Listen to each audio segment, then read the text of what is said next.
സർവ സ്രഷ്ടാവും നമ്മുടെ പരിപാലകനുമായ ദൈവത്തിൻ്റെ പരിശുദ്ധ നാമം വാഴ്ത്തപ്പെടുമാറാകട്ടെ. നമ്മുടെ ഇന്നത്തെ ചിന്താവിഷയം ഒരു ക്രിസ്ത്യാനിയുടെ നടപ്പ് എങ്ങനെയായിരിക്കണം എന്ന ബൈബിൾ വാക്യങ്ങൾ, ഇതുമായിട്ട് ബന്ധപ്പെട്ടിട്ടുള്ള ബൈബിൾ വാക്യങ്ങളെയാണ് നാം ചിന്തിക്കാനായിട്ട് പോകുന്നത്. പൗലോസ് അപ്പോസ്തലൻ കൊരിന്ത്യർക്ക് എഴുതിയ 2-ാം ലേഖനം അതിൻ്റെ 5-ാം അധ്യായം 7-ാം വാക്യത്തിൽ, കാഴ്ചയാലല്ല വിശ്വാസത്താൽ അത്രേ ഞങ്ങൾ നടക്കുന്നത്. കാഴ്ചയാലല്ല വിശ്വാസത്താൽ അത്രേ ഞങ്ങൾ നടക്കുന്നത്. യേശുക്രിസ്തുവിനെ നമ്മൾ വ്യക്തിപരമായി കണ്ടിട്ടില്ല. സ്വർഗം നമ്മൾ നേരിട്ട് കണ്ടിട്ടില്ല. നരകം നമ്മൾ കണ്ടിട്ടില്ല. അങ്ങനെ വിശ്വാസപരമായി നമ്മൾ പല കാര്യങ്ങൾ ചിന്തിക്കുമ്പോൾ നമ്മൾ ഇത് കാണുന്നത് വിശ്വാസ കണ്ണുകളാലാണ്. വിശ്വാസം എന്നത് ആശിക്കുന്നതിൻ്റെ ഉറപ്പും കാണാത്ത കാര്യങ്ങളുടെ നിശ്ചയവുമായിരിക്കുമ്പോൾ ആത്മീയമായ ഒട്ടനവധി കാര്യങ്ങൾ നാം നമ്മുടെ അക്ഷരീകമായ കണ്ണുകൊണ്ട് കണ്ടിട്ടില്ലെങ്കിലും ആത്മകണ്ണുകൾ കൊണ്ട് നമ്മൾക്ക് കാണുവാൻ സാധിക്കുന്നു എന്നുള്ള സത്യം നാം മനസ്സിലാക്കണം. അപ്പം അതുകൊണ്ടാണ് 2 കൊരിന്ത്യർ 5:7 കാഴ്ചയാലല്ല വിശ്വാസത്താൽ അത്രേ ഞങ്ങൾ നടക്കുന്നത്. അപ്പോൾ ഒരു ക്രിസ്ത്യാനിയുടെ നടപ്പ് എങ്ങനെയാകണം? ഈ വചനവുമായി ബന്ധപ്പെട്ട് അനേക കാര്യങ്ങൾ തിരുവെഴുത്തിൽ നമുക്ക് കാണുവാൻ കഴിയുന്നു. പൗലോസ് അപ്പോസ്തലൻ ഫിലിപ്പിയർക്ക് എഴുതിയ ലേഖനം 1-ാം അധ്യായത്തിന്റെ 27-ാം വാക്യം അതിന്റെ അവസാന ഭാഗങ്ങൾ ഇങ്ങനെ രേഖപ്പെടുത്തിയിരിക്കുന്നു: നിങ്ങൾ ഏകാത്മാവിൽ നിലനിന്ന് എതിരാളികളാൽ ഒന്നിലും കുലുങ്ങിപ്പോകാതെ ഏക മനസ്സോടെ സുവിശേഷത്തിന്റെ വിശ്വാസത്തിനായി പോരാട്ടം കഴിക്കുന്നുവെന്ന് ഗ്രഹിക്കേണ്ടതിന് ക്രിസ്തുവിന്റെ സുവിശേഷത്തിന് യോഗ്യമാം വണ്ണം നടപ്പിൻ. അപ്പോൾ ഒരു ക്രിസ്ത്യാനി നടക്കേണ്ടത് ക്രിസ്തുവിന്റെ സുവിശേഷത്തിന് യോഗ്യമാം വണ്ണമാണ്.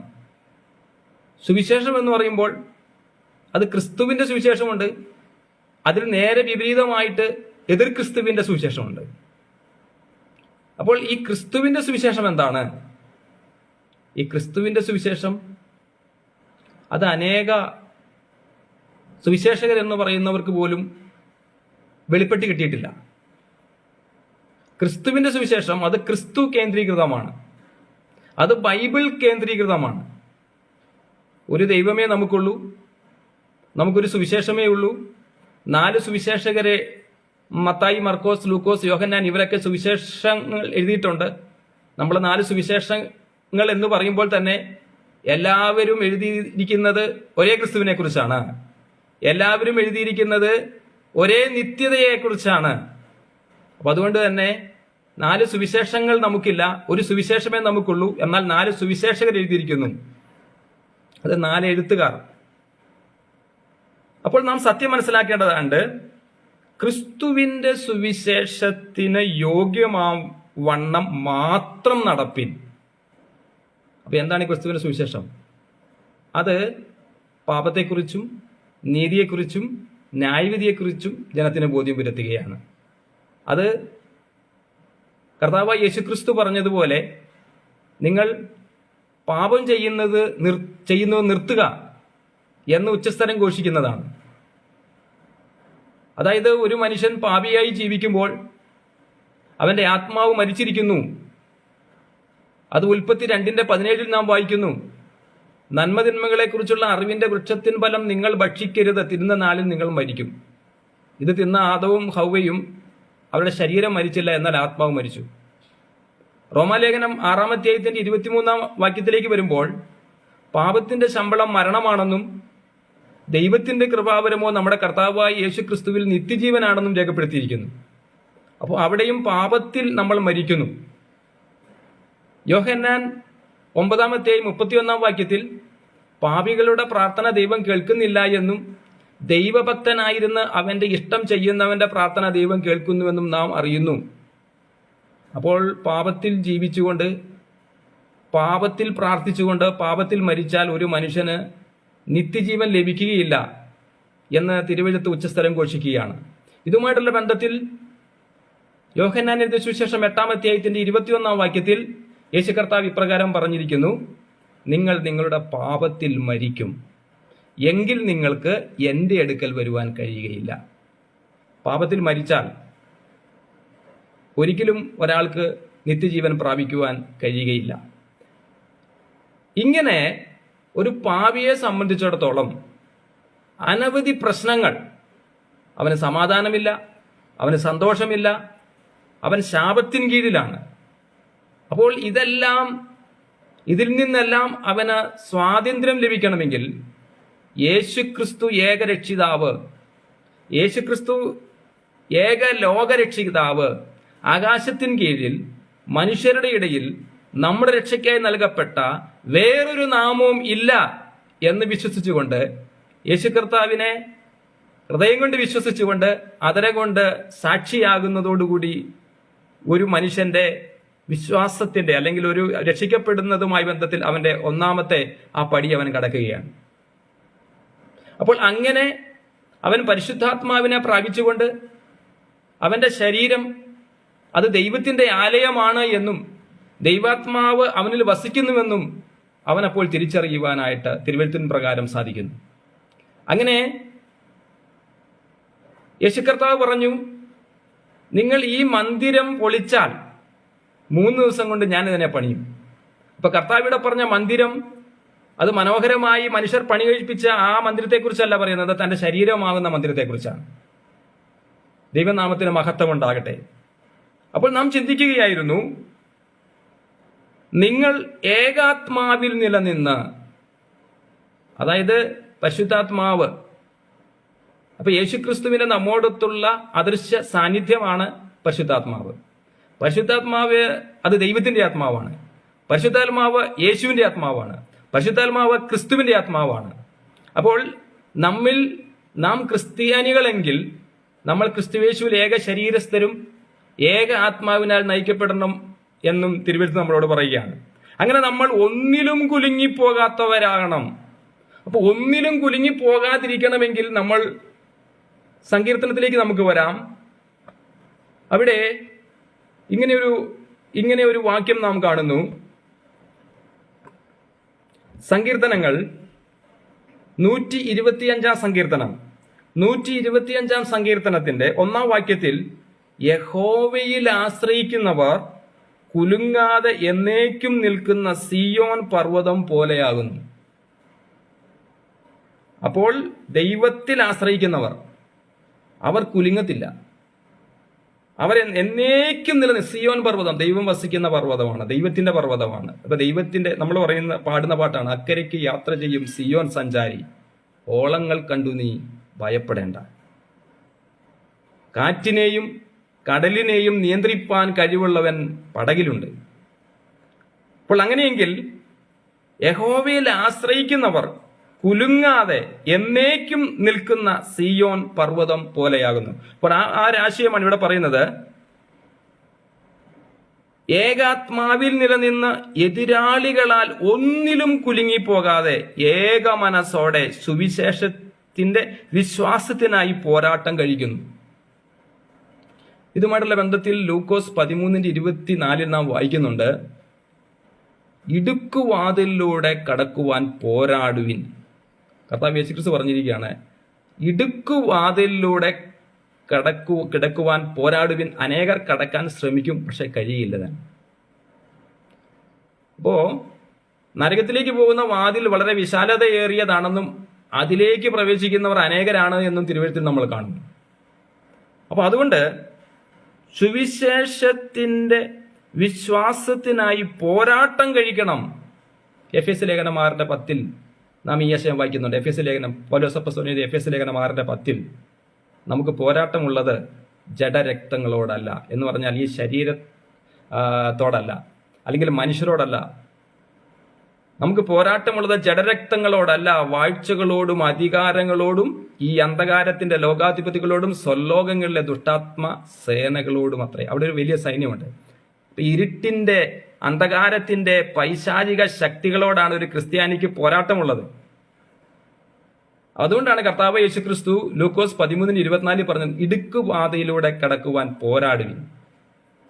വീണ്ടും അപ്പസ്തലനായ പൗലോസ് പറഞ്ഞിരിക്കുകയാണ്, ഞങ്ങളുടെ പോരിന്റെ ആയുധങ്ങളോ ജഡികങ്ങളല്ല. ഞങ്ങൾക്ക് പോരിന്റെ ആയുധങ്ങളുണ്ട്. ഈ ആയുധങ്ങള് ഈ പറയുന്നത് പോലെ ചാവേറാകുന്ന പരിപാടിയല്ല, അല്ലെങ്കിൽ കൈബോംബോ അല്ലെങ്കിൽ മിസൈലുകളോ, ഇതൊന്നും അല്ല ഞങ്ങളുടെ പോരിന്റെ ആയുധങ്ങൾ. ഞങ്ങളുടെ പോരിന്റെ ആയുധങ്ങളോ കോട്ടകളെ ഇടിപ്പാൻ ദൈവസന്നിധിയിൽ ശക്തമായവ. ഈ ഏത് കോട്ടയാണ്? പിശാചിന്റെ കോട്ട. അപ്പോൾ പിശാചിന്റെ കോട്ടകളെ ഇടിക്കുവാൻ, തകർക്കുവാൻ ശക്തിയുള്ള ആയുധം, ആത്മീയ ആയുധങ്ങൾ ക്രിസ്ത്യാനിക്കുണ്ട്. അതിനെക്കുറിച്ച് എഫേസ്യ ലേഖനം 6-ാം അധ്യായത്തിൽ പറഞ്ഞിരിക്കുകയാണ്, ദൈവത്തിന്റെ സർവായുധ വർഗം ധരിച്ചുകൊള്ളുവിൻ. ദൈവത്തിന്റെ സർവായുധ വർഗം ധരിച്ചവർക്ക് പിശാചിനെയോ ഒരു ശത്രുവിനെയും അവർക്ക് ഭയപ്പെടേണ്ട കാര്യമില്ല. കാരണം അവർ തല മുതൽ പാദം വരെ അവർ ദൈവത്തിന്റെ സർവായുധ വർഗത്താൽ സംരക്ഷിതരായി തീർന്നിരിക്കുകയാണ്. പ്രൈസ് ഗോഡ്, ദൈവനാമത്തിന് മഹത്വം ഉണ്ടാകട്ടെ. അപ്പോൾ നമ്മുടെ ചിന്താവിഷയം എന്താണ്? ഒരു ക്രിസ്ത്യാനി എങ്ങനെ നടക്കണം എന്ന് പറയുമ്പോൾ ഇത് അക്ഷരാർത്ഥത്തിൽ എങ്ങനെ ജീവിക്കണം? ഒരു ക്രിസ്ത്യാനിയുടെ ജീവിതം എങ്ങനെയായിരിക്കണം? 1 തെസ്സലോനിക്കർ 2:11 തന്റെ രാജ്യത്തിനും മഹത്വത്തിനും നിങ്ങളെ വിളിക്കുന്ന ദൈവത്തിന് യോഗ്യമായി നടപ്പാൻ തക്കവണ്ണം. അപ്പൊ ദൈവത്തിന്, അല്ലെങ്കിൽ നിങ്ങളെ വിളിച്ച ദൈവം നമ്മളെ വിളിച്ചിട്ട് വന്നതാണ്, അല്ലെ? നിങ്ങളെ വിളിച്ച വിശുദ്ധനൊത്തവണ്ണം അനുസരണയുള്ള മക്കളായി എല്ലാ നടപ്പിലും വിശുദ്ധരായി തീരുക എന്നാണ് നമ്മൾ 1 പത്രോസ് 1:14 വായിക്കുന്നത്. അപ്പൊ ദൈവം വിളിച്ചിട്ടാണ് നമ്മൾ വന്നിരിക്കുന്നത്. അപ്പോൾ തന്റെ രാജ്യത്തിനും മഹത്വത്തിനും നിങ്ങളെ വിളിക്കുന്ന ദൈവത്തിന് യോഗ്യമാവണ്ണം നടപ്പിൻ. അപ്പോൾ നമ്മൾ സുവിശേഷത്തിന് യോഗ്യമാവണ്ണം നടക്കണം എന്ന് നമ്മൾ ചിന്തിച്ചു കഴിഞ്ഞു. ഇപ്പോൾ പറയുകയാണ് ദൈവത്തിന് യോഗ്യമാവണ്ണം നടക്കണം. അപ്പോൾ ഒരുവൻ സുവിശേഷത്തിന് അനുസരിച്ച് ജീവിക്കുന്നെങ്കിൽ, അല്ലെങ്കിൽ സുവിശേഷത്തിന് യോഗ്യമാവണ്ണം നടക്കുന്നെങ്കിൽ അവൻ ദൈവത്തെ അനുസരിക്കുന്നു. അതിൽ തർക്കം ഉണ്ടാകത്തില്ല. 1 തിമോഥെയോസ് 4:12 ആരും നിന്റെ യൗവനം തുച്ഛീകരിക്കരുത്. വാക്കിലും നടപ്പിലും സ്നേഹത്തിലും വിശ്വാസത്തിലും നിർമ്മലതയിലും വിശ്വാസികൾക്ക് മാതൃകയായിരിക്കുക. അപ്പോൾ ഒരു ക്രിസ്ത്യാനിയുടെ ജീവിതം ഒരു മാതൃകാ ജീവിതമായിരിക്കണം. മറ്റുള്ളവർക്ക് ഒരു റോൾ മോഡൽ ആയിരിക്കണം. ഇത് അപ്പസ്തോലനായ പൗലോസ് തന്റെ ശിഷ്യനായ തിമോത്തിയോസിന് കൊടുക്കുന്ന ഉപദേശമാണ്. അപ്പൊ തിമോത്തിയോസ് യൗവനക്കാരനാണ്, യുവാവാണ്. അപ്പൊ അതുകൊണ്ട് ചിലപ്പോൾ അവന്റെ യൗവനത്തെ മറ്റുള്ളവർ പ്രായമായുള്ള തുച്ഛീകരിക്കാൻ സാധ്യതയുണ്ട്. അപ്പൊ അതുകൊണ്ട് പറയാണ്, ആരും നിന്റെ യൗവനത്തെ തുച്ഛീകരിക്കരുത്. വാക്കിലും നടപ്പിലും സ്നേഹത്തിലും വിശ്വാസത്തിലും നിർമ്മലതയിലും വിശ്വാസികൾക്ക് മാതൃകയായിരിക്കുക. അപ്പൊ ഇതുമായിട്ടുള്ള ബന്ധത്തിൽ 1 പത്രോസ് 2:21 യേശു കർത്താവ് നമുക്ക് പിന്തുടരുവാൻ ഒരു കാൽച്ചുവട് വെച്ചേച്ചു പോയിരിക്കുന്നു എന്ന് രേഖപ്പെടുത്തിയിരിക്കുകയാണ്. അപ്പൊ യേശുക്രിസ്തു ഈ ഭൂമിയിൽ വന്ന് യേശുക്രിസ്തു പ്രാർത്ഥിച്ചു. യേശുക്രിസ്തു പ്രാർത്ഥിച്ചില്ലെങ്കിൽ നമ്മളും പ്രാർത്ഥിക്കത്തില്ല. അപ്പോൾ യേശുക്രിസ്തുവിന്റെ പ്രാർത്ഥനാ ജീവിതം നമുക്കൊരു മാതൃകയാണ്. അപ്പൊ എല്ലാറ്റിലും യേശുക്രിസ്തു നമുക്ക് പിന്തുടരുവാൻ ഒരു കാൽച്ചുവട് വെച്ചേച്ച് പോയിരിക്കുന്നു എന്ന് പറയുമ്പോൾ നമ്മൾ എല്ലാത്തിലും ഒരു റോൾ മോഡൽ ആകണം എന്നാണ് ഇവിടെ അർത്ഥമാക്കുന്നത്. റോമാലേഖനം 6-ാം അധ്യായത്തിന്റെ 4-ാം വാക്യത്തിൽ അങ്ങനെ നാം അവന്റെ മരണത്തിൽ പങ്കാളിയായി തീർന്ന സ്നാനത്താൽ അവനോടുകൂടെ കുഴിച്ചിടപ്പെട്ടു. ക്രിസ്തു മരിച്ചിട്ട് പിതാവിന്റെ മഹിമയാൽ ഉയർത്തെഴുന്നേറ്റതുപോലെ നാമും ജീവന്റെ പുതുക്കത്തിൽ നടക്കേണ്ടതിന് തന്നെ. ഇവിടെ ഒരു നടപ്പിനെ കുറിച്ച് പറഞ്ഞിരിക്കുകയാണ്. അത് ജീവന്റെ പുതുക്കത്തിൽ നടക്കണം. നാം എങ്ങനെ നടക്കണം? ജീവന്റെ പുതുക്കത്തിൽ നടക്കണം എന്ന് പറയുകയാണ്. അപ്പോൾ ജീവന്റെ പുതുക്കത്തിൽ നമ്മൾ നടക്കുന്നെങ്കിൽ, അങ്ങനെ നമുക്ക് നടക്കാൻ സാധിക്കണമെങ്കിൽ നമ്മൾ ഒരു കാര്യം ഇവിടെ ശ്രദ്ധിക്കേണ്ടതായിട്ടുണ്ട്. അത് റോമാലേഖനം 6-ാം അധ്യായത്തിന്റെ 12 മുതലുള്ള വാക്യങ്ങളിൽ വളരെ വ്യക്തമായി രേഖപ്പെടുത്തിയിരിക്കുന്നു. ആകയാൽ പാപം നിങ്ങളുടെ മർത്യ ശരീരത്തിൽ അതിന്റെ മോഹങ്ങളെ അനുസരിക്കുമാറ് ഇനി വാഴരുത്. മുമ്പ് വാണിരുന്നു. എന്നാൽ ഒരുവൻ പാപം സംബന്ധിച്ചു മരിച്ച് നീതിക്ക് ജീവിക്കുന്നത് കൊണ്ട് ഇനി അവന്റെ ശരീരത്തിൽ പാപം കർത്തൃത്വം നടത്തരുത്. പിന്നെ ആരാണ് കർത്തൃത്വം നടത്തേണ്ടത്? പരിശുദ്ധാത്മാവാണ് കാര്യസ്ഥൻ. അതുകൊണ്ടാണ് പറയുന്നത്, ആകയാൽ പാപം നിങ്ങളുടെ മർത്യ ശരീരത്തിൽ അതിന്റെ മോഹങ്ങളെ അനുസരിക്കുമാറ് ഇനി വാടരുത്. നിങ്ങളുടെ അവയവങ്ങളെ അനീതിയുടെ ആയുധമായി പാപത്തിന് സമർപ്പിക്കുകയും അരുത്. നിങ്ങളെ തന്നെ മരിച്ചിട്ട് ജീവിക്കുന്നവരായും നിങ്ങളുടെ അവയവങ്ങളെ നീതിയുടെ ആയുധങ്ങളായും ദൈവത്തിന് സമർപ്പിപ്പിൻ. അപ്പൊ നമ്മുടെ അവയവങ്ങളെ അനീതിയുടെ ആയുധമാക്കാതെ നീതിയുടെ ആയുധങ്ങളാക്കി ദൈവത്തിന് സമർപ്പിപ്പിൻ എന്ന് ഇവിടെ രേഖപ്പെടുത്തിയിരിക്കുകയാണ്. അപ്പോൾ റോമാലേഖനം 6:4 പറയുന്നു, അങ്ങനെ നാം അവന്റെ മരണത്തിൽ പങ്കാളിയായി തീർന്ന സ്നാനത്താൽ, ഇത് വിശ്വാസ സ്നാനമാണ്. ഈ വിശ്വാസ സ്നാനം എന്ന് പറയുന്ന ഒരു ഉടമ്പടിയാണ്. അതൊരു ഉടമ്പടിയാണ് എന്ന് 1 പത്രോസ് 3:21 നാം വായിക്കുകയാണ്. വിശ്വാസ സ്നാനം ദൈവവുമായിട്ടുള്ള ഉടമ്പടിയാണ്. അത് യേശുക്രിസ്തുവാണ് ദൈവം. അപ്പോ അവിടെ ഇങ്ങനെയാണ് നമ്മൾ വായിക്കുന്നത്, സ്നാനമോ ഇപ്പോൾ ശരീരത്തിന്റെ അഴുക്ക് കളയുന്നതായിട്ടല്ല, ദൈവത്തോടുള്ള നല്ല മനസാക്ഷിക്ക് വേണ്ടിയുള്ള അപേക്ഷയായിട്ടത്രേ. സ്നാനം എന്ന് പറയുന്നത് ശരീരത്തിന്റെ അഴുക്ക് കളയുന്നതായ ഒരു പരിപാടിയല്ല. പിന്നെ അത് ദൈവത്തോട് നല്ല മനസാക്ഷിക്ക് വേണ്ടി അപേക്ഷയാണ്. അതാണ് ഉടമ്പടി എന്ന് പറയുന്നത്. ഇപ്പൊ നമ്മളൊരു ബാങ്കിൽ പോയാൽ അവിടെ ബാങ്കിൽ ചുറ്റിക്കറങ്ങി നടന്നാൽ അവിടെ ഒരു അക്കൗണ്ട് നമുക്ക് കിട്ടത്തില്ല. അതിന് നമ്മൾ അവിടെ മാനേജറെ കാണണം, ആപ്ലിക്കേഷൻ ഫോം വാങ്ങിക്കണം, പൂരിപ്പിച്ച് കൊടുക്കണം, രണ്ടുപേരും സൈൻ ഇടണം. മാനേജറും സൈൻ ഇടണം, ഇത് കസ്റ്റമറും സൈൻ ഇടണം. അപ്പോഴാണ് അക്കൗണ്ട് പ്രാബല്യത്തിൽ വരിക. ഇതുപോലെ വിശ്വാസ സ്നാനത്താൽ എന്താണ് സംഭവിക്കുന്നത്? അത് ഒരു ഉടമ്പടിയായി നമ്മൾ ചെയ്യുകയാണ് സ്നാനം.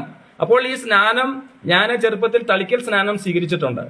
ഞാൻ റോമൻ കത്തോലിക്ക സഭയിൽ ജനിച്ച് വളർന്ന് 35 വർഷത്തോളം ജീവിച്ചെങ്കിലും ഞാൻ ഈ തളിക്കൽ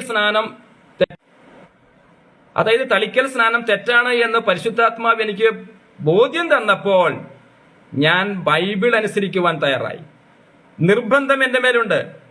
പരിശുദ്ധാത്മാവിനെ നിർബന്ധിച്ചപ്പോൾ ഞാൻ ഒരു അഭിഷിക്തന്റെ കയ്യിൽ നിന്നും ഞാൻ പിതാവിന്റെയും പുത്രന്റെയും പരിശുദ്ധാത്മാവിന്റെയും നാമത്തിൽ, അഭിഷിക്തൻ എനിക്ക് സ്നാനം തന്നു. അഭിഷിക്തൻ സ്നാനം കൊടുക്കേണ്ടത്, സ്നാനം കഴിപ്പിക്കുന്നവരെ അവര് പിതാവിന്റെയും പുത്രന്റെയും പരിശുദ്ധാത്മാവിന്റെയും നാമത്തിലാണ് സ്നാനം കഴിപ്പിക്കുന്നത്. എന്നാൽ സ്നാനം സ്വീകരിക്കുന്നതോ യേശുവിന്റെ നാമത്തിൽ. സ്വീകരിക്കുന്ന വ്യക്തി യേശുവിന്റെ നാമത്തിൽ സ്നാനം സ്വീകരിക്കുന്നു. സ്നാനം എന്നാൽ ഇതൊക്കെ പലരും തെറ്റായിട്ടൊക്കെ അവര് അങ്ങനെ ചെയ്യുന്നുണ്ട്. അതുകൊണ്ടാണ് ഞാൻ ഇത്ര വ്യക്തമായിട്ട് ഇത് പറയുന്നത്. സ്നാനം കൊടുക്കുന്ന വ്യക്തി, സ്നാപകൻ പിതാവിന്റെയും പുത്രന്റെയും പരിശുദ്ധാത്മാവിന്റെയും നാമത്തിൽ സ്നാനം കഴിപ്പിക്കുക. സ്വീകരിക്കുന്ന വ്യക്തി യേശുവിനെ വിളിക്കുക, യേശുവേ എന്ന് വിളിച്ചുകൊണ്ട്. കാരണം അവന്റെ മറ്റ് അന്യ മധ്യസ്ഥരും അന്യ ദൈവങ്ങളെല്ലാം ഉപേക്ഷിച്ചുകൊണ്ട് ഇപ്പൊ യേശു എന്ന ഒറ്റ രക്ഷിതാവ് മാത്രമേ അവനുള്ളൂ. പ്രൈസ് ഗോഡ്, ദൈവനാമത്തിന് മഹത്വം ഉണ്ടാകട്ടെ. അപ്പോൾ ക്രിസ്തു മരിച്ചിട്ട് പിതാവിന്റെ മഹിമയാൽ ഉയർത്തെഴുന്നേറ്റതുപോലെ നാമും ജീവന്റെ പുതുക്കത്തിൽ നടക്കേണ്ടതിന് തന്നെ. അപ്പോൾ നമ്മൾ നടക്കേണ്ടത് എങ്ങനെയാണ്? ജീവന്റെ പുതുക്കത്തിൽ. അപ്പോൾ നമ്മൾ സ്നാപകൻ നമ്മുടെ തലയിൽ കൈവച്ച് വെള്ളത്തിലേക്ക് നമ്മൾ താഴ്ന്നു വരുമ്പോൾ ക്രിസ്തുവിനോടൊത്ത് മരിക്കുകയും അങ്ങനെ വെള്ളത്തിൽ നിന്ന് നമ്മൾ ഉയർന്നു വരുമ്പോൾ ക്രിസ്തുവിനോടൊത്ത് നമ്മൾ ഉദ്ധാനം ചെയ്യുകയാണ്. അപ്പോൾ നമ്മൾ പാപത്തിൽ മരിച്ച് നമ്മളൊരു പുതു സൃഷ്ടിയാകുകയാണ്. നമ്മൾ വീണ്ടും ജനിക്കുകയാണ്. പ്രൈസ് ഗോഡ്, ദൈവനാമത്തിന് മഹത്വം ഉണ്ടാകട്ടെ. വീണ്ടും ഗലാത്യലേഖനം 5:16 വരുമ്പോൾ, ആത്മാവിനെ അനുസരിച്ച് നടക്കുവിൻ, എന്നാൽ നിങ്ങൾ ജഡത്തിന്റെ മോഹം നിവർത്തിക്കുകയില്ല എന്ന് ഞാൻ കാണുന്നു.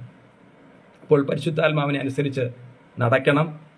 ദൈവത്തിന്റെ വചന ഇപ്രകാരം നിർദ്ദേശങ്ങളും പറയും. എന്നാൽ അതല്ല, നമ്മൾ പ്രഭുക്കന്മാരിൽ ആശ്രയിക്കരുത്, മനുഷ്യരിൽ ആശ്രയിക്കരുത്. എന്നാൽ ഇവിടെ പറയുകയാണ്, ആത്മാവിനെ അനുസരിച്ച് നടപ്പിൻ, എന്നാൽ നിങ്ങൾ ജഡത്തിന്റെ മോഹം നിവർത്തിക്കുകയില്ല. ജഡമോഹം, കൺമോഹം, ജീവനത്തിന്റെ പ്രതാപം, ഇത് മൂലഭാവങ്ങളാണ്. അപ്പോൾ ഒരുവൻ പരിശുദ്ധാത്മാവിനാൽ നയിക്കപ്പെടുമ്പോൾ, അവൻ പരിശുദ്ധാത്മാവിന്റെ നിയന്ത്രണത്തിലും കീഴിലാകുമ്പോൾ അവന് സംഭവിക്കുന്ന ഇതാണ്.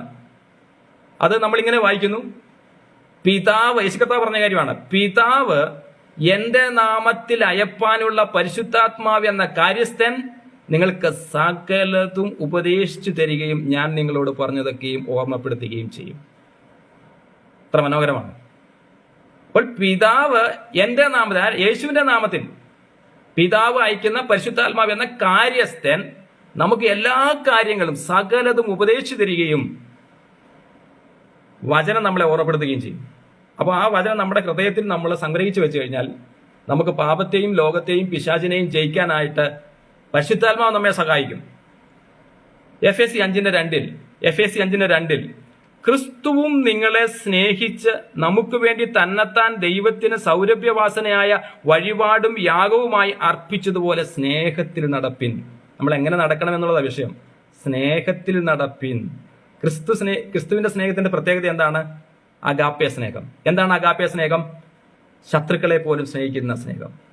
അതായത് ആ സ്നേഹം നമ്മൾ രുചിച്ചറിയുന്നെങ്കിൽ, യേശു കർത്താവ് ക്രൂശിൽ കിടന്നപ്പോൾ പറഞ്ഞു, പിതാവേ, ഇവർ ചെയ്യുന്നത് എന്ത് എന്ന് ഇവരറിയായികയാൽ ഇവരോട് ക്ഷമിക്കണമേ. കാരണം സത്യം അറിയാവുന്നവൻ സത്യം പറയും.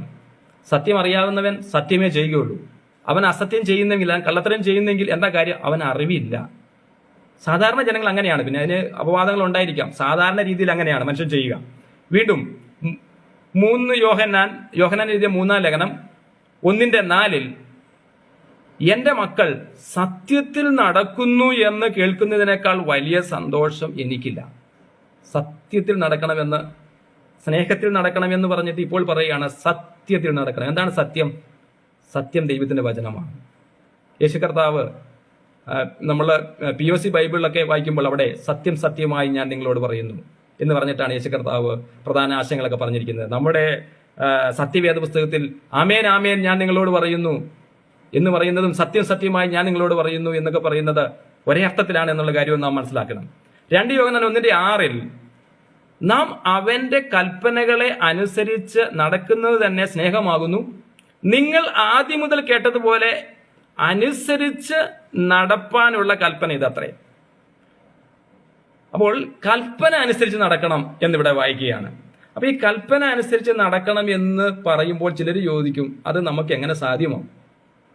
പഴയ നിയമത്തില് ന്യായപ്രമാണം കൊടുത്ത മോശ പോലും ഒന്നിൽ തെറ്റിപ്പോയതായി നാം കാണുന്നു.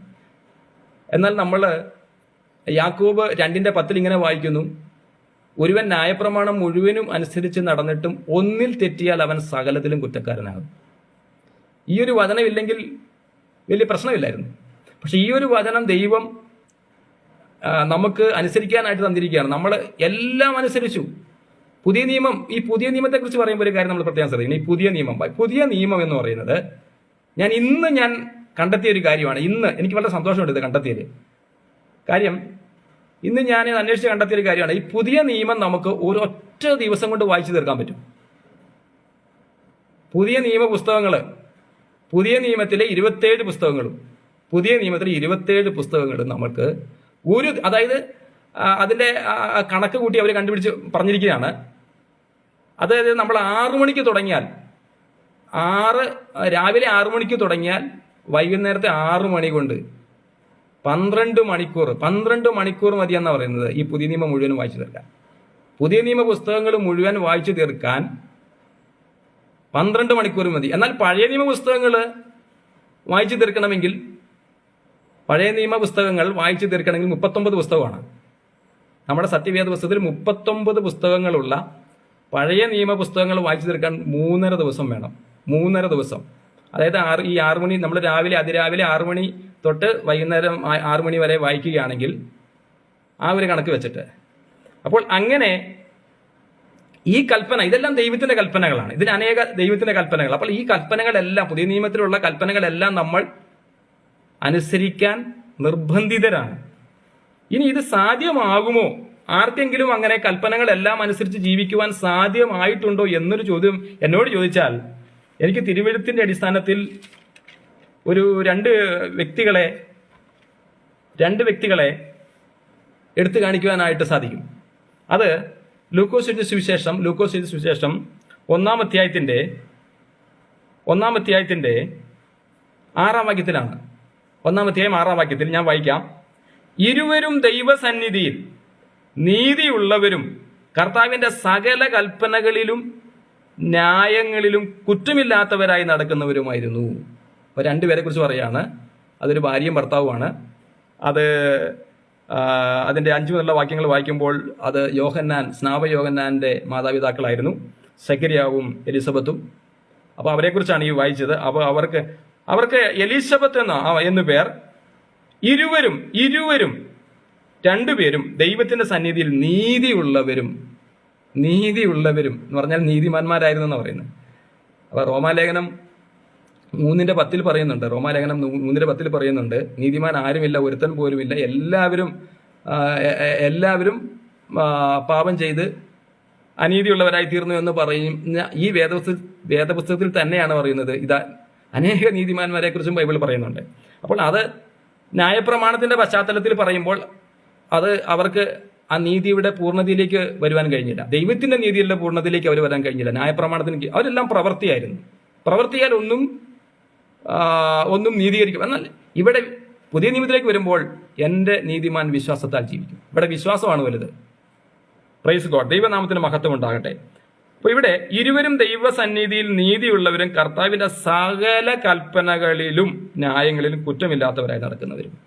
അപ്പോൾ ഈ ദൈവത്തിന്റെ തിരുവെഴുത്ത് പുതിയ നിയമത്തിൽ പരിശുദ്ധാത്മാവിലെങ്കിൽ, നമ്മൾ ആത്മാവിനെ അനുസരിച്ച് നടക്കുന്നവരെങ്കിൽ നമുക്കിതെല്ലാം അനുസരിക്കുവാനായിട്ട് സാധിക്കും. വീണ്ടും ഹെബ്രായ ലേഖനം 13:5 നിങ്ങളുടെ നടപ്പ് ദ്രവ്യാഗ്രഹമില്ലാത്തതായിരിക്കണം, ഉള്ളത് കൊണ്ട് തൃപ്തിപ്പെടുവിൻ, ഞാൻ നിന്നെ ഒരു നാളും കൈവിടുകയില്ല ഉപേക്ഷിക്കുകയുമില്ല എന്ന് അവൻ തന്നെ അരുളി ചെയ്തിരിക്കുന്നുണ്ടോ. സാധാരണ മനുഷ്യരെല്ലാവരും ഈ വാഗ്ദത്തം എടുത്തുകൊണ്ട് പോകും. ഈ വാഗ്ദത്തിന് തൊട്ട് മുമ്പിൽ പറഞ്ഞിരിക്കുന്ന കൽപ്പന പ്രമാണിക്കുകയില്ല. എല്ലാവർക്കും ഇത് പറയാൻ, ഞാൻ നിന്നെ ഒരു നാളും കൈവിടുകയില്ല, വണ്ടിയുടെ മുകളിലും അല്ലെങ്കിൽ വീട്ടിലും ഒക്കെ എഴുതി വെക്കുന്ന ഒരു വാഗ്ദത്ത വചനമാണ്.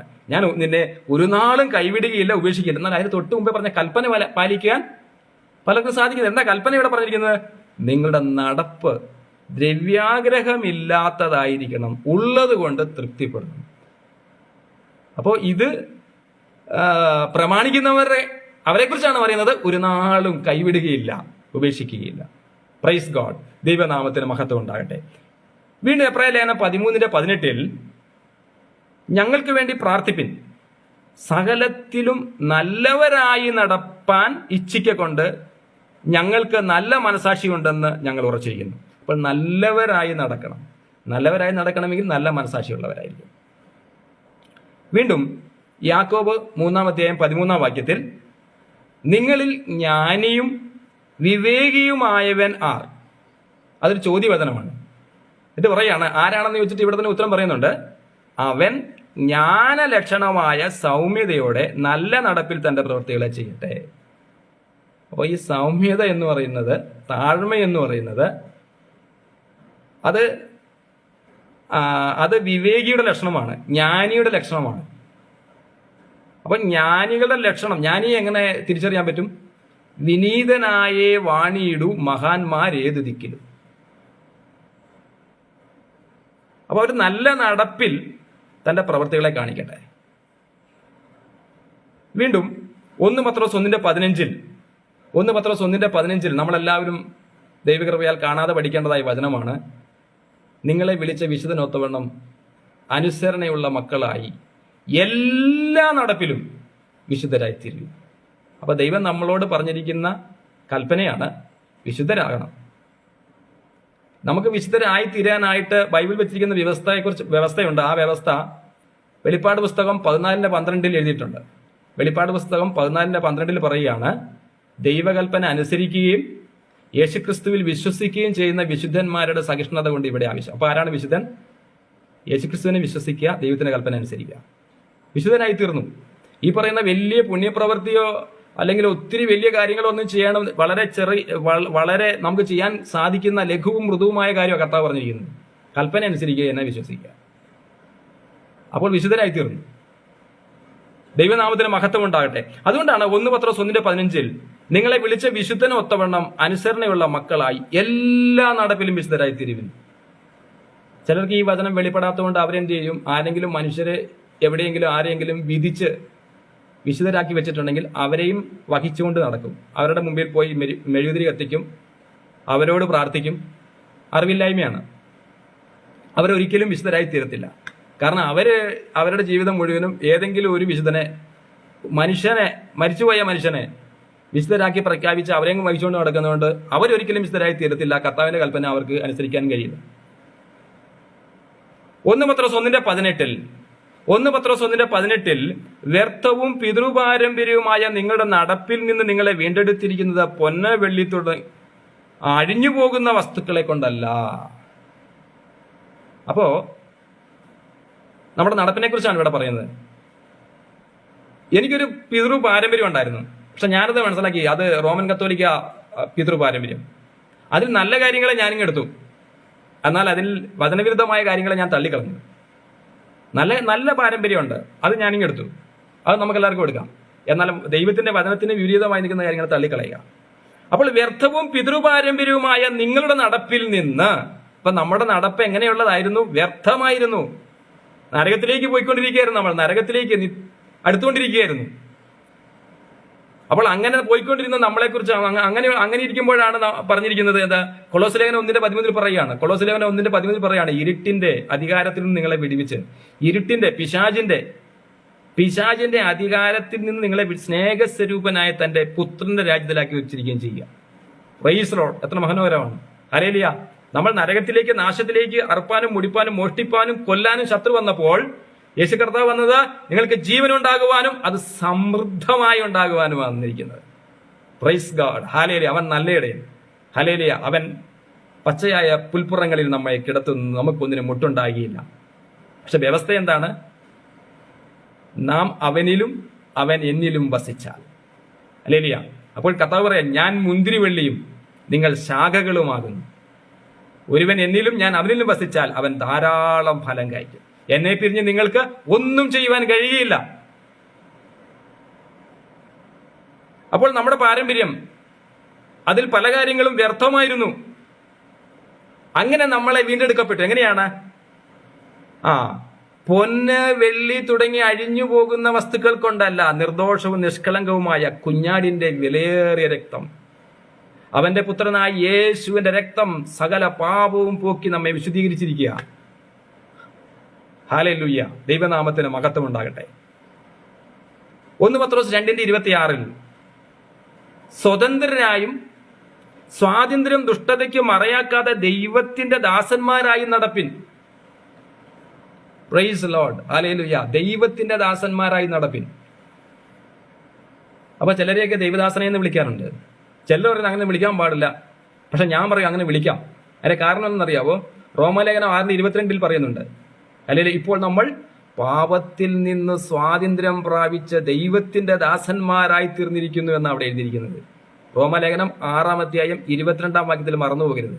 അപ്പോൾ നമ്മൾ പാപത്തിൽ നിന്ന് സ്വാതന്ത്ര്യം പ്രാപിച്ച് നീതിക്ക് ദാസന്മാരായത് ദൈവത്തിന്റെ ദാസന്മാരായി തീർന്നു. പണ്ട് പാപത്തിന്റെ ദാസന്മാരായിരുന്നു, മുന്നമേ പാപത്തിന്റെ ദാസന്മാരായി. അതുകൊണ്ടാണ് പറയുന്നത് റോമാലേഖനം 6:17 റോമാലേഖനം 6:17 പറയുകയാണ്, മുന്നമേ പാപത്തിന്റെ ദാസന്മാരായിരുന്നു എങ്കിലും നിങ്ങളെ പഠിപ്പിച്ച് ഉപദേശരൂപത്തെ ഹൃദയപൂർവ്വം സ്വീകരിച്ച് പാപത്തിൽ നിന്ന് സ്വാതന്ത്ര്യം പ്രാപിച്ച് നീതിക്ക് ദാസനായതുകൊണ്ട് ഞാൻ ദൈവത്തിന് സ്തോത്രം പറയും. ഇന്നൊക്കെ ചിലർ പറയാം സ്തോത്രം, വെറുതെ പറയാം സ്തോത്രം. അവർക്ക് തന്നെ അവർ തന്നെ ചിലപ്പോൾ അറിയുന്നത് എന്താ അതിന്റെ അർത്ഥം പോലും ചിലപ്പോൾ അറിയാതെ ആയിരിക്കും പറയുന്നത്. ദൈവമേ നന്ദി എന്നാ പറയുന്നത്. സ്തോത്രം, ദൈവമേ നന്ദി, ദൈവമേ thank you, praise the Lord. ശരിയാണ്. പക്ഷെ ഇത് പറയാൻ വെറുതെ പറഞ്ഞിട്ട് കാര്യമുണ്ടോ? ഇല്ല. അപ്പോസ്തലനായ പൗലോസ് പറഞ്ഞു തന്നു, എന്താ? ഞാൻ പാപിയായിരുന്നു, പാപികളിൽ ഒന്നാമൻ. അതാണ് പാപികളിൽ ഒന്നാമൻ. പക്ഷെ ആ പാപികളിൽ ഒന്നാമൻ തന്നെ പിന്നു പറയാണ്, ഞാൻ ഇതാ അപ്പസ്തോലന്മാരിൽ ഏറ്റവും ചെറിയവനല്ലയോ? ഇതാ ഞാൻ വിശുദ്ധന്മാരിൽ ഏറ്റവും ചെറിയവനല്ലയോ?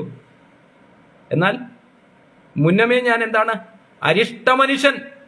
ഈ മരണത്തിന് അധീനനായ ശരീരത്തിൽ നിന്ന് എന്നെ ആർ വിടുവിക്കും? ഇതൊരു വിലാപമാണ്. അതെയാ, വീണ്ടും ജനിച്ച ഒരു വിശ്വാസിയുടെ വിലാപമല്ല. പലരും അത് അങ്ങനെ എടുത്തുകൊണ്ട് പ്രസംഗിക്കും. അതാ വീണ്ടും ജനിച്ച നമ്മൾ അരിഷ്ട മനുഷ്യനല്ല. അത് ന്യായപ്രമാണത്തിന്റെ പാപപ്രമാണത്തിന്റെ കീഴിൽ, അതായത് അത് നീതീകരണം ലഭിക്കാതെ, പാപത്തിന്റെ മേൽ ജയം പ്രാപിക്കാതെ, അങ്ങനെ താൻ ഇച്ഛിക്കുന്ന നന്മ ചെയ്യുന്നില്ല. അതാണ് ഞാൻ ഇച്ഛിക്കുന്ന നന്മയല്ല തിന്മയാണ് പ്രവർത്തിക്കുന്നതെന്നൊക്കെ അപ്പോസ്തലൻ. അത് പുതിയ നിയമത്തിലെ വീണ്ടും ജനിച്ചൊരു വിശുദ്ധന്റെ കാര്യമല്ല അവിടെ പറയുന്നത്. അത് പഴയ നിയമത്തിൽ ന്യായപ്രമാണത്തിന്റെ അധീനതയിൽ കിടന്ന ആ മനുഷ്യരെ കുറിച്ചാണ് അവിടെ പറയുന്നത്. എന്നാൽ പുതിയ നിയമത്തിൽ എന്താണ്? പുതിയ നിയമത്തിൽ പറയുന്നത് ഇതാണ്, ജീവന്റെ ആത്മാവിന്റെ പ്രമാണം. ജീവന്റെ ആത്മാവിന്റെ പ്രമാണം എനിക്ക് പാപത്തിന്റെയും മരണത്തിന്റെയും പ്രമാണത്തിൽ നിന്ന് ക്രിസ്തുയേശുവിൽ സ്വാതന്ത്ര്യം വരുത്തിയിരിക്കുന്നു. Praise God. ഹല്ലേലൂയ. പറയുമ്പോൾ തന്നെ എന്ത് സന്തോഷമാണ്. ജീവന്റെ ആത്മാവിന്റെ പ്രമാണം, സ്നേഹപ്രമാണം. ആമേൻ. ദൈവനാമത്തിന് മഹത്വം ഉണ്ടാകട്ടെ. അതുകൊണ്ടാണ് ഈ ഗലാത്യ ലേഖനം 2:17 ഒരു വാക്യം, ഗലാത്യ ലേഖനം 2:17 വാക്യം ആരും മറന്നുപോകരുത്. അത് പറയുകയാണ്, നിങ്ങൾ ക്രിസ്തുവേശുവിൽ നീതീകരണം അന്വേഷിക്കുകയും നിങ്ങൾ പാപികൾ എന്ന് വരുന്നുവെങ്കിൽ ക്രിസ്തുവേശു പാപത്തിന്റെ ശുശ്രൂഷകനോ ഒരു നാളുമല്ല. എന്താ എന്റെ അർത്ഥം? അതായത് നിങ്ങൾ ക്രിസ്തുവേശുവിൽ നീതീകരിക്കപ്പെട്ടു, യെസ്, വിശുദ്ധീകരിക്കപ്പെട്ടു, നിങ്ങൾ വിശുദ്ധരായി തീർന്നിരിക്കുന്നു, നിങ്ങൾ ക്രിസ്തുവേശുവിൽ നീതിമാന്മാരായി തീർന്നിരിക്കുന്നു. അങ്ങനെയെങ്കിൽ പിന്നെയും പറയാം നിങ്ങൾ പാപിയാണെന്ന്. അപ്പൊ ഞാൻ റോമൻ കത്തോലിക്ക ചർച്ചിലായിരുന്നപ്പോൾ പ്രാർത്ഥിച്ചിരുന്നൊരു പ്രാർത്ഥനയാണ്, പരിശുദ്ധ മറിയമേ തമ്പുരാന്റെ അമ്മയെ പാപികളായി ഞങ്ങൾക്ക് വേണ്ടി എപ്പോഴും ഞങ്ങളുടെ മരണസമയത്ത് തമ്പുരാനോട് അപേക്ഷിച്ചുകൊള്ളണമേ എന്നിങ്ങനെ പ്രാർത്ഥിച്ചുകൊണ്ടിരിക്കുക. പക്ഷെ ആ പ്രാർത്ഥന വചനവിരുദ്ധമായി തെറ്റാണ്. എന്താ കാര്യം എന്നറിയാവോ? എന്താ കാര്യം? അതായത് ഇപ്പോൾ പാപത്തിന്റെ ദാസനല്ല.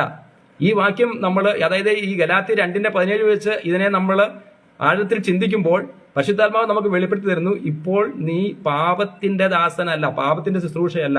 അനേകരും ചെയ്യുന്നത് എന്താണ്? പാപത്തിന്റെ ശുശ്രൂഷയാണ്.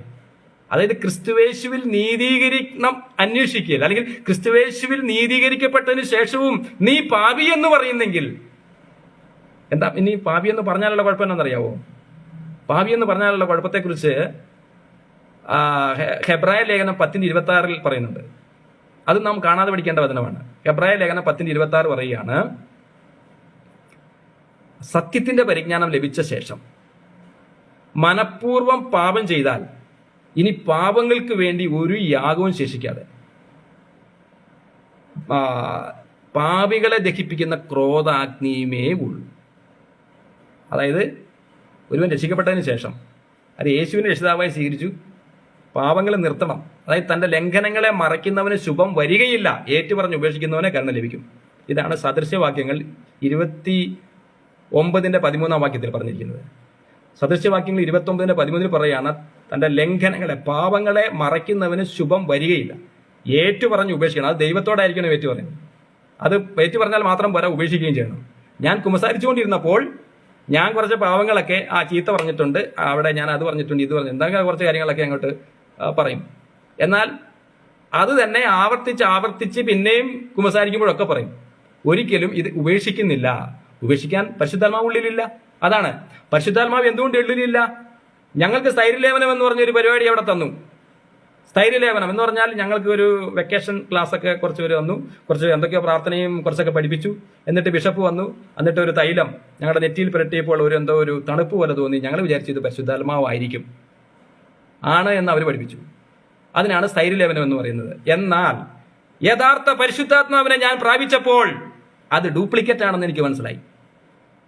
കാരണം എന്താണ്? ഒരുവൻ പരിശുദ്ധാത്മാവിനെ പ്രാപിച്ചാൽ അവന് പാപത്തിന്റെ മേൽ ജയം കിട്ടും. എനിക്ക് കിട്ടി. ഞാൻ രക്ഷിക്കപ്പെട്ട അന്നു മുതൽ ദൈവകൃപയാൽ എനിക്ക് പാപത്തിന്റെ മേൽ ജയം ദൈവം തന്നു. അത് ദൈവത്തിന്റെ ദാനമാണ്. ഈ വിശുദ്ധി ദൈവം തരുന്നതാണ്. മാനസാന്തരം ദൈവം തരുന്നതാണ്. അത് ദൈവത്തിന്റെ ദാനമാണ്. ദൈവം സർവശക്തനാണ്. ദൈവത്തിന് അസാധ്യമായിട്ട് ഒന്നുമില്ല. ദൈവം ഒരുവനെ തിരഞ്ഞെടുത്താൽ അത് ദൈവത്തിന്റെ കൃപയാണ്. എനിക്ക് പുകഴ്ച പറയാൻ ഒന്നുമില്ല. ക്രിസ്തുയേശുവിന്റെ ക്രൂശിലല്ലാതെ പുകഴ്ച പറയാൻ ഒന്നുമില്ല. പ്രൈസ് ദി ലോർഡ്, ദൈവനാമം. അപ്പോൾ ഞാൻ പറയുകയായിരുന്നു, യഥാർത്ഥ അഭിഷേകം, യഥാർത്ഥ പരിശുദ്ധാത്മാവ് ഒരുവനിൽ വന്നാൽ അവൻ വചനം വായിക്കും. ഞാൻ ഈ പരിശുദ്ധാത്മാവിനെ യഥാർത്ഥത്തിൽ പ്രാപിച്ച അന്ന് മുതൽ ഈ ബൈബിൾ കയ്യിലെടുത്തതാ. ഈ ബൈബിളല്ല, പല ബൈബിളായിരുന്നു. ഇപ്പം ഈ ബൈബിൾ എന്ന് പറഞ്ഞാൽ ദൈവത്തിന്റെ വചനം കയ്യിലെടുത്തതാ. അന്ന് മുതൽ ഞാൻ എൻ്റെ റൂമിൽ പ്രസംഗം തുടങ്ങി, പാട്ട് പാടാൻ തുടങ്ങി. ഞാൻ ആദ്യമൊക്കെ പ്രസംഗിക്കുന്നത് ആള് മുമ്പിൽ ആരും ഒന്നും ഉണ്ടാകുന്നില്ല. പ്രൈസ് ഗോഡ്, ദൈവനാമത്തിൽ. അപ്പോൾ അന്ന് മുതൽ ഹല്ലേലൂയ, എനിക്ക് ഈ വചനങ്ങൾ എന്ന് പറയുന്നത്, ദൈവത്തിന്റെ വചനം എന്ന് പറയുന്നത് എനിക്ക് എൻ്റെ പാതയ്ക്ക് പ്രകാശമാണ്. അതിൻ്റെ നാവിന് തേൻകട്ടയേക്കാൾ ഏറ്റവും മാധുര്യമുള്ളതായി. ഞാൻ അങ്ങനെ ഈ പരിശുദ്ധാത്മാവിനെ പ്രാപിച്ചപ്പോൾ ഞാൻ സിനിമ കാണുന്നതൊക്കെ ഇങ്ങ് നിർത്തി. സിനിമ കാണുക എന്ന് പറഞ്ഞിട്ടുണ്ട് എന്താണ്? ഇത് നമ്മുടെ വിശ്വാസികളുടെ കഥയല്ല, ബൈബിളിലെ കഥയല്ല, കാര്യങ്ങളുമല്ല. അത് ഏതെങ്കിലും വിജാതീയരായ മനുഷ്യർ അവരുടെ പ്രശ്നങ്ങളാണ്. ആ പ്രശ്നങ്ങളിൽ നമ്മൾ ഇടപെട്ട് നമ്മളതിനെ കുറിച്ച് നമുക്ക് ദൈവകൃപയാൽ എന്താന്ന് പറഞ്ഞാൽ വചനമാണ്. നമ്മുടെ ലഹരി എന്ന് പറയുന്ന വചനമാണ്. ഞാൻ മദ്യപാനിയൊക്കെ ആയിരുന്നു, ഞാൻ സിഗരറ്റും വലിച്ചിരുന്നു, ഞാൻ അങ്ങനെ എല്ലാവിധ പാപവും എന്നിലുണ്ടായിരുന്നു. പക്ഷേ പരിശുദ്ധാത്മാവ് വന്നപ്പോൾ ഈ വിധ പാപത്തിൽ നിന്നൊക്കെ കർത്താവ് എന്നെ വിടുവിച്ചു. ഇല്ലെങ്കിൽ എനിക്ക് ഈ പുസ്തകം കയ്യിലെടുക്കാനുള്ള യോഗ്യതയില്ല. പ്രൈസ് ഞാൻ പാപത്തിൽ ഇരുന്നുകൊണ്ടാണ് ഞാൻ ഏതെങ്കിലും ഒരു പാപത്തിൽ ആയിരുന്നുകൊണ്ടാണ് ഞാനിത് പറയുന്നതെങ്കിൽ എനിക്കിത് പറയാനുള്ള യോഗ്യത ദൈവം അനുവദിച്ചിട്ടില്ല, ദൈവം തന്നിട്ടില്ല. ദൈവനാമത്തിന് മഹത്വം ഉണ്ടാകട്ടെ. അപ്പം ഞാൻ പറയുകയായിരുന്നു, പരിശുദ്ധാത്മാവ് സകല സത്യത്തിലും വഴി നടത്തും.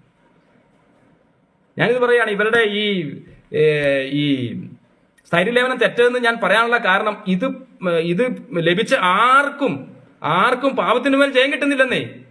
അവര് പിന്നെയും പോയിട്ട് ചെയ്ത പാവങ്ങളെ കുറിച്ച് അവരെ പുരോഹിതനോട് പറയുകയും പുരോഹിതൻ തന്റെ അധികാരം ഉപയോഗിച്ച് അവയെ മോചിപ്പിച്ചു കൊടുക്കുകയും ലംഘനങ്ങളെ മറയ്ക്കുകയും പിന്നെ അതിനെ പുറത്തെടുക്കുകയും ചെയ്യുക.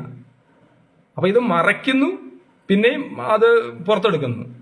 അപ്പൊ ദൈവത്തിന്റെ വചനം പറയുകയാണ്, തന്റെ ലംഘനങ്ങളെ മറയ്ക്കുന്നവന് ശുഭം വരികയില്ല, അവന് അനുഗ്രഹം വരികയില്ല. ഏറ്റുപറഞ്ഞ് ഉപേക്ഷിക്കുന്നവനോ കരുണ ലഭിക്കും. ദൈവനാമത്തിന് മഹത്വം ഉണ്ടാകട്ടെ. Praise God. 1 പത്രോസ് 3-ാം അധ്യായത്തിന്റെ 1-ാം വാക്യത്തിൽ 1 പത്രോസ് 3-ന്റെ 1-ാം വാക്യത്തിൽ, ഭാര്യമാരെ നിങ്ങളുടെ ഭർത്താക്കന്മാർക്ക് കീഴടങ്ങിയിരിപ്പിൻ. അവരിൽ വല്ലവരും വചനം അനുസരിക്കാത്ത പക്ഷം ഭയത്തോടുകൂടിയ നിങ്ങളുടെ നിർമ്മലമായ നടപ്പ് കണ്ടറിഞ്ഞ് അവർ വിശ്വാസത്തിലേക്ക് ചേർന്ന് വരുവാൻ ഇടയാണ്. Praise God. ഇത് ഭാര്യമാരോടുള്ള ഉപദേശമാണ്. അപ്പോൾ ഇവര് ഭർത്താക്കന്മാർക്ക് കീഴ്പ്പെടണം എന്ന് പറഞ്ഞാൽ അവരെ അനുസരിക്കണം. കാരണം പുരുഷന്റെ തല ക്രിസ്തു, സ്ത്രീയുടെ തല പുരുഷൻ. തലയെന്ന് പറഞ്ഞാൽ എന്താ? തലയെന്ന് പറഞ്ഞാൽ ഹെഡ്. നമ്മളുടെ ഹെഡ്, സ്കൂളിലൊക്കെ ഹെഡ് മാസ്റ്റർ അല്ലെങ്കിൽ ഈ കമ്പനികളിലൊക്കെ അതിൻ്റെ ഹെഡ് ഉണ്ട്. ഹെഡ് ഒരു കുടുംബ ജീവിതത്തിൽ കുടുംബനാഥനാണ് ഹെഡ്. അപ്പോൾ ഇവിടെ കുടുംബത്തിൽ ഞാൻ കണ്ട ഒരു കാര്യം ഇതാണ്.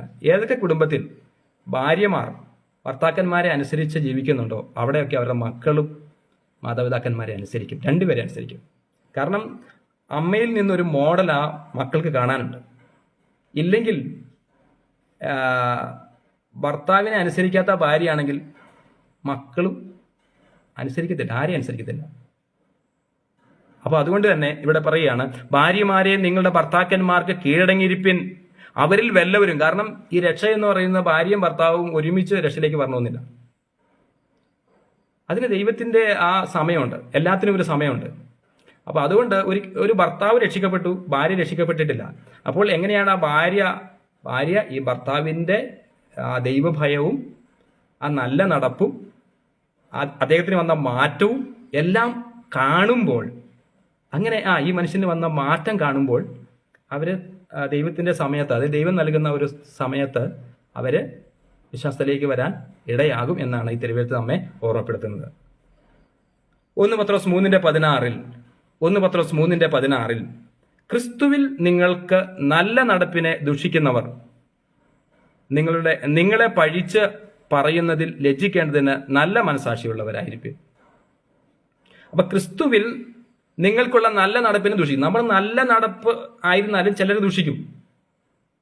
അങ്ങനെയുണ്ട്. നമ്മൾ എത്ര നല്ലവരായിട്ട് ജീവിച്ചു കഴിഞ്ഞാലും, അതായത് മാങ്ങ കൂടുതൽ കായ്ക്കുന്ന മാവിന് കൂടുതൽ കല്ലേറ് കിട്ടും. ആ മാവ് എത്ര നിഷ്കളങ്കയായ ഒന്നാണ്. അപ്പൊ അതുപോലെ നമ്മൾ ക്രിസ്തുയേശുവിൽ ഫലം കായ്ച്ചാൽ അത് എവിടുന്നെങ്കിലുമൊക്കെ ആരെങ്കിലുമൊക്കെ വന്ന് നമ്മളെ വിരോധിക്കും. അപ്പൊ അതുകൊണ്ടാണ് 2 തിമോത്തി 2-ാം അധ്യായം 25-ാം വാക്യത്തിൽ പറയുന്നത്, 2 തിമോത്തേസ് 2-ാം അധ്യായം 25-ാം വാക്യത്തിൽ ഇപ്രകാരം നമ്മെ ഓർമ്മപ്പെടുത്തുന്നു, വിരോധികൾക്ക് ദൈവം മാനസാന്തരം നൽകുമോ? അപ്പൊ ആ മാനസാന്തരം നൽകുന്ന ആരാണ്? അപ്പോൾ ദൈവം ആ മാനസാന്തരം നൽകുന്നത്. അപ്പോൾ വിരോധി ഉണ്ടോ? സഭയിലും വിരോധികളാണ്, നമ്മുടെ കൂട്ടായ്മയിലും വിരോധികളുണ്ടാകാം. വിരോധി എന്ന് പറഞ്ഞാൽ നമ്മളെ തിരുവെഴുത്ത് പറഞ്ഞാൽ അതിന്റെ നേരെ എന്തെങ്കിലുമൊക്കെ സംശയമായിട്ടോ അല്ലെങ്കിൽ നമ്മളോട് ഒന്നും അവർ യോജിച്ചു വരത്തില്ല, അവർ ഭിന്നത കൊണ്ടുവരും. അങ്ങനെയുള്ളവരാണ് പൗലോസ് അപ്പോസ്തലൻ പറയുന്നത്, ആരെങ്കിലും തർക്കിക്കാൻ ഭാവിച്ചാൽ അങ്ങനെ ഒരു മര്യാദ ഞങ്ങൾക്കും ഇല്ല, ദൈവസഭയ്ക്കും ഇല്ല.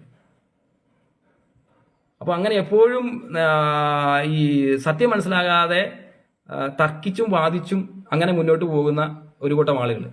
അപ്പോൾ അതുകൊണ്ടാണ് വിരോധികൾക്ക് ദൈവം അവരെക്കുറിച്ച് പറയുകയാണ്, അവർ സാത്താനാൽ പിടിപെട്ട് കുടുങ്ങിയവരാകൊണ്ട്, അവർ പിശാചിനാൽ പിടിപെട്ട് കുടുങ്ങിയവരാകൊണ്ട് അവർക്ക് മാനസാന്തരം, ദൈവം അവർക്ക് മാനസാന്തരം നൽകുമോ എന്നും അവരെ സൗമ്യതയോടെ അവരെ ഉപദേശിക്കേണ്ടതാണ് എന്ന് അവിടെ രേഖപ്പെടുത്തിയിരിക്കുകയാണ്. അപ്പോൾ ഇവിടെ നമുക്ക് ഒത്തിരി കാര്യങ്ങൾ മനസ്സിലാക്കാനുണ്ട്. ഒന്ന്, ദൈവമാണ് മാനസാന്തരം നൽകുന്നത്, ഈ വിശുദ്ധി നൽകുന്ന ദൈവമാണ്, നിത്യത നൽകുന്ന ദൈവമാണ്. എല്ലാം ദൈവത്തിൽ നിന്ന് ആരംഭിക്കുന്നു, ദൈവത്തിൽ നിന്ന് അവസാനിക്കുന്നു. അപ്പോൾ ഞാൻ പറയുകയായിരുന്നു, നമ്മളെ ദുഷിക്കുന്നവരുണ്ടാകാം, നമ്മളെ വിരോധിക്കുന്നവരുണ്ടാകാം, നമുക്കെതിരെ ഇല്ലാത്ത കാര്യങ്ങൾ ഉണ്ടാക്കി പറയുന്നവരുണ്ടാകാം. അതിനെക്കുറിച്ചാണ് മത്തായി സുവിശേഷം 5-ാം അധ്യായത്തിൽ 11-ാം വാക്യത്തിൽ ഇപ്രകാരം രേഖപ്പെടുത്തിയിരിക്കുന്നത്: മറ്റുള്ളവർ നിങ്ങളെ പഴിക്കുകയും ദുഷിക്കുകയും എല്ലാത്തരം തിന്മയും കളവായി പറയുകയും ചെയ്യുമ്പോൾ നിങ്ങൾ ആനന്ദിച്ച് ആഹ്ലാദിക്കുവിൻ, കാരണം നിങ്ങളുടെ പ്രതിഫലം സ്വർഗത്തിൽ നിങ്ങളുടെ പ്രതിഫലം വലുതാകുന്നു.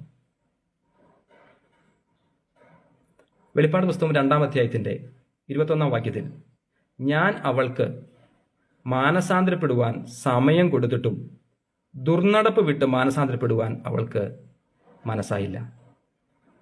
അപ്പോൾ നടപ്പിന്റെ നേർ വിപരീതമാണ് ദുർനടപ്പ്.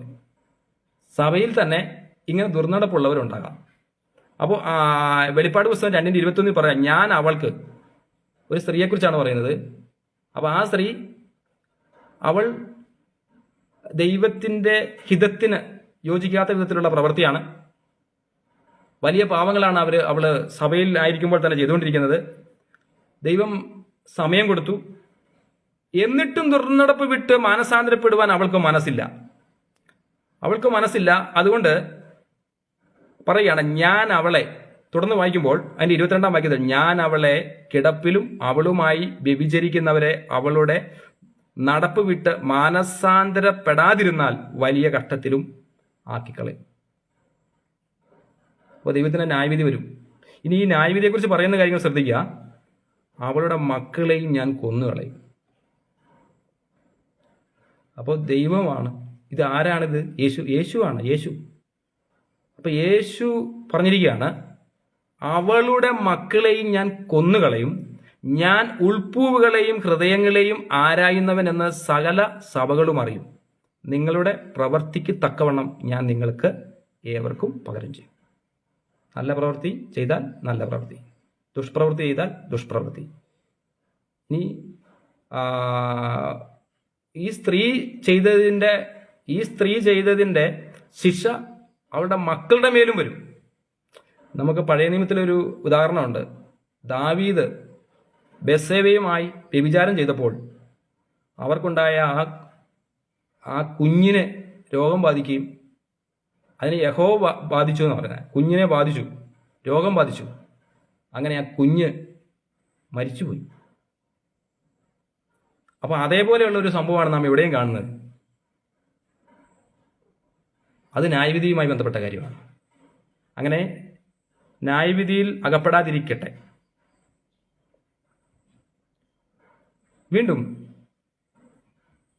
എഫെസ്യ ലേഖനം 5:3 ദുർനടപ്പും യാതൊരു അശുദ്ധിയും അത്യാഗ്രഹവും നിങ്ങളുടെ ഇടയിൽ പേർ പറയുകയും അരുത്. അപ്പൊ ദൈവമക്കളായിരിക്കുമ്പോൾ അവർ നല്ല നടപ്പുള്ളവരായിരിക്കണം. ദുർനടപ്പും യാതൊരു അശുദ്ധിയും അത്യാഗ്രഹവും നിങ്ങളുടെ ഇടയിൽ പേർ പറയുവാൻ ഇടവരുത് എന്ന് ദൈവത്തിന്റെ ആത്മാവ് നമ്മെ ഓർപ്പെടുത്തുകയാണ്. ഗലാത്യ ലേഖനം 5-ാം അധ്യായം 19 മുതലുള്ള വാക്യങ്ങളിൽ, ഗലാത്യർ 5:19, ജഡത്തിന്റെ പ്രവർത്തികൾ അത് ദുർനടപ്പ്, അശുദ്ധി, ദുഷ്കാമം, വിഗ്രഹാരാധന, ആഭിചാരം, പക, പിണക്കം, ജാരശങ്ക, ക്രോധം, ശാഠ്യം, ദ്വന്ദ്വപക്ഷം, ഭിന്നത, അസൂയ, മദ്യപാനം, വെറുക്കൂത്ത് മുതലായവ എന്ന് വെളിവാകുന്നു. ഈ വക പ്രവർത്തിക്കുന്നവർ ദൈവരാജ്യം അവകാശമാക്കുകയില്ല. അപ്പം ഞാൻ എന്തിനാണ് ഈ സുവിശേഷം പ്രസംഗിക്കുന്നത്? ദൈവരാജ്യം, അതായത് ഇത് കേൾക്കുന്നവർ അത് ദൈവരാജ്യം അവകാശമാക്കണം. അപ്പൊ ഈ വക പാവങ്ങളുണ്ടെങ്കിൽ അത് അവകാശമാക്കുവാൻ സാധിക്കത്തില്ല. ഇനി നമ്മൾ ആത്മാവിന്റെ ഫലം നിറഞ്ഞവരായിരിക്കണമെന്ന് ദൈവാത്മാവ് ഓർമ്മപ്പെടുത്തുകയാണ്. ജഡത്തിന്റെ പ്രവൃത്തികളെ വിട്ടുകളഞ്ഞ് ഇരുട്ടിന്റെ പ്രവൃത്തികളെ നമ്മൾ ഉപേക്ഷിച്ചിട്ട് നമ്മൾ ആത്മാവിന്റെ ഫലം നിറഞ്ഞവരായിരിക്കണം. അത് ഏതൊക്കെയാണ്?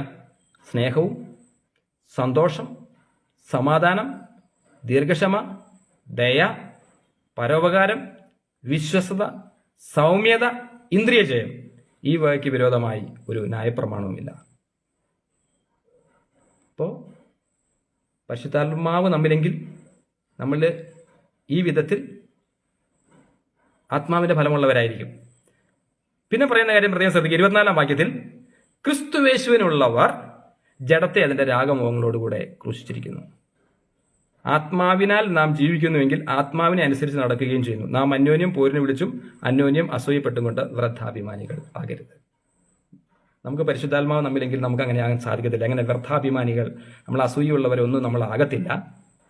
അപ്പോൾ ക്രിസ്തുവേശുവിനുള്ളവർ ജഡത്തെ അതിന്റെ രാഗമോഹങ്ങളോടുകൂടെ ക്രൂശിച്ചു. അപ്പം ജഡത്തെ ക്രൂശിക്കണം. എന്നിട്ട് നമ്മൾ ആത്മാവിനാൽ നാം ജീവിക്കുന്നുവെങ്കിൽ ആത്മാവിനെ അനുസരിച്ച് നടക്കണം. അതിനായി ദൈവം നമ്മെ അനുഗ്രഹിക്കട്ടെ. സ്വർഗത്തിലെ എല്ലാ ആത്മീയ അനുഗ്രഹങ്ങളാലും ദൈവം നമ്മെ അനുഗ്രഹിക്കുമാറാകട്ടെ. ആമേൻ.